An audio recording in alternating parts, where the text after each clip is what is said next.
ফ্যাসিবাদের দোষদের অতি শীঘ্রই গ্রেফতার করুন। আওয়ামী লীগের সন্ত্রাসীরা বিএনপির উপর করেছে।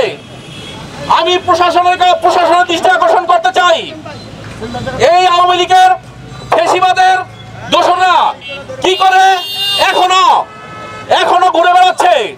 প্রশাসনের দৃষ্টি আকর্ষণ করছি, এই ফ্যাসিবাদের দোষদের অতি শীঘ্রই গ্রেফতার করুন, নতুবা আমরা নিজেরা আইন হাতে তুলে নেব। কারণ আমরা দেখছি একের পর এক বিএনপির নেতা কর্মীদের উপর হচ্ছে। এটা ওই ফ্যাসিবাদের এই পরিকল্পিত অংশ। কারণ তারা একজন দুজন করে তারা রাজপথে তারা এলাকায় অবস্থান নিতে চাচ্ছে।